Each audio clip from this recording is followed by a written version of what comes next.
Hey, there's rules of thumb in just about any activity that we do in life. But do you use a rule of thumb for your retirement?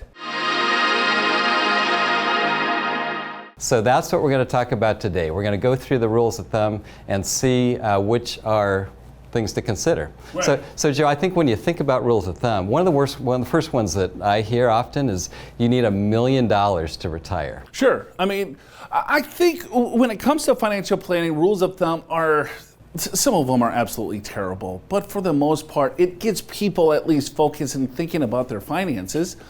Right? So $1 million, let's break this thing down. Let's say you heard that. You're at a coffee party or a cocktail party. Al goes to coffee parties, right? I might go to the cocktail party.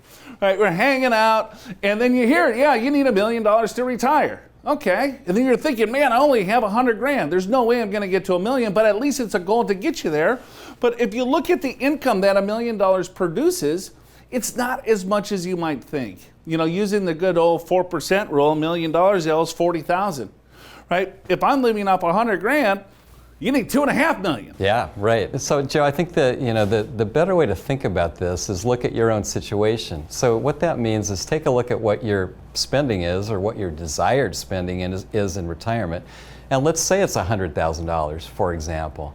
And then you look at your fixed income like Social Security. Let's just say it's 40,000, okay? So, all right, so I want to spend 100, I got 40 coming in, I need 60. That's my shortfall. So now you can look at the 4% rule, right? And now you need about $1.5 million. And Joe, so that would be a better way to think about this. Now, $1 million is a good goal because most people are nowhere near that. Sure. But it's not necessarily the right answer. Some people need a lot more, some people a lot less. Right, I mean, you could have a pension that's paying you 95% of your household living expenses.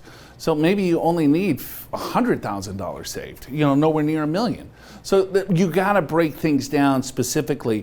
What assets do you already have accumulated? What are you spending on a monthly basis? And what other fixed income sources that you have? That's kind of the math that you have to look at.